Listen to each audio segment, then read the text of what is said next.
Members of the United States Supreme Court with the intention that they would undo the protections of Roe v. Wade. And they did exactly as he intended. And now in over 20 states, there are Trump abortion bans, which make it criminal for a doctor or nurse to provide health care. In one state, it provides prison for life. Trump abortion bans that make no exception even for rape and incest, which understand what that means. A survivor of a crime of violation to their body does not have the right to make a decision about what happens to their body next. That is immoral.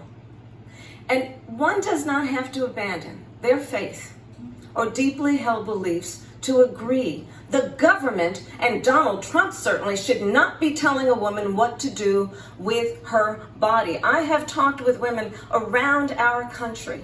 You want to talk about this is what people wanted?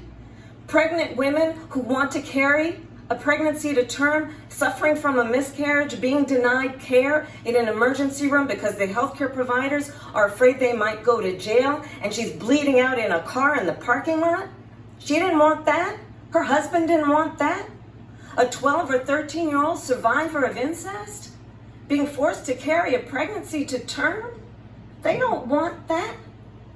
And I pledge to you, when Congress passes a bill to put back in place the protections of Roe v. Wade, as President of the United States, I will proudly sign it into law. But understand, if Donald Trump were to be reelected, he will sign a national abortion ban. Understand, in his Project 2025, there would be a national abortion, a monitor that would be monitored for pregnancies or miscarriages. I think the people believe that certain freedoms, in particular the freedom to make decisions about one's own body, should not be made by the government. Thank you, Vice President Harris. Well, there she goes again. It's a lie. I'm not signing a ban, and there's no reason to sign a ban, because we've gotten what everybody wanted. Democrats, Republicans, and everybody else, and every legal scholar wanted it to be brought back into the states, and the states are voting. And it may take a little time, but for 52 years, this issue has torn our country apart, and they've wanted it back in the states. And I did something that nobody thought was possible. The states are now voting. What she says is an absolute lie.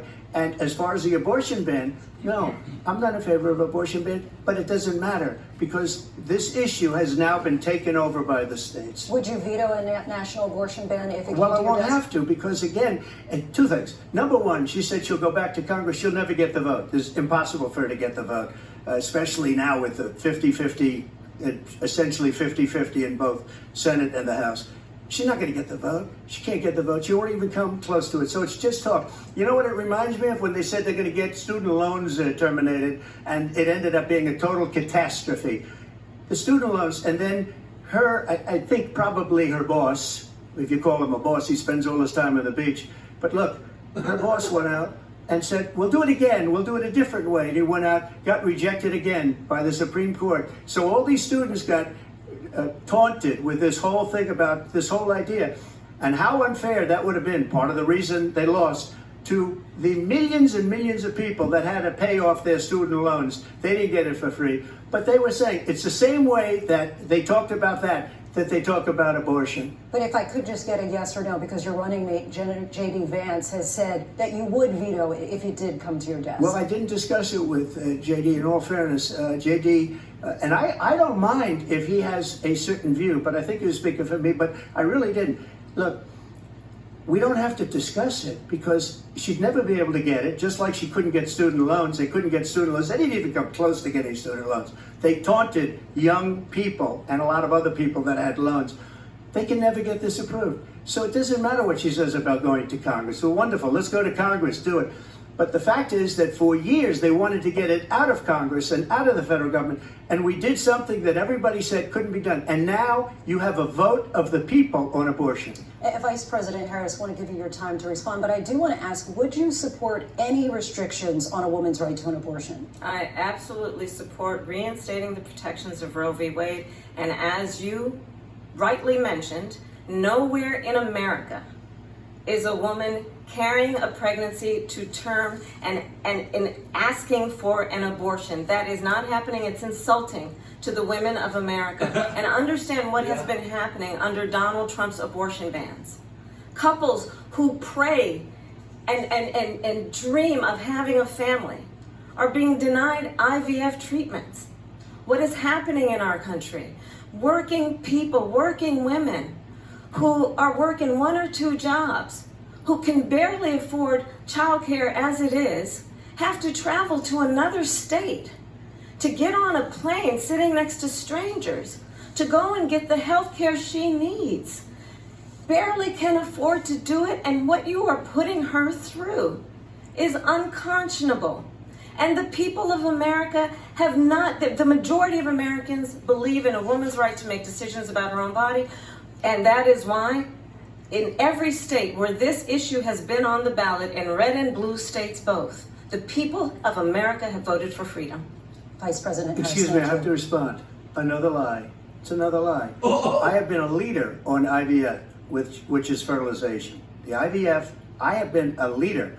In fact, when they got a very negative decision on IVF from the Alabama courts, I saw the people of Alabama and the legislature 2 days later voted it in. I've been a leader on it. They know that, and everybody else knows it. I have been a leader on fertilization, IVF. And the other thing, you should ask, will she allow abortion in the 8th month, 9th month, 7th month? Come on. Okay, would you do that? Why don't you ask her that question? Why don't you That's answer the the problem. question? Would you Because veto? under Roe v. Answer Wade, the question, you would you veto? could do abortions in the 7th month, the 8th month, the 9th That's month, not true. and probably after birth. Just look at the former governor of Virginia. The governor of Virginia said we put the baby aside and then we determine what we want to do with the baby. President Trump, thank you. We're going to turn now to immigration and border security. We know it's an issue that's important to Republicans, Democrats, voters across the board in this country. Vice President Harris, you were tasked by President Biden with getting to the root causes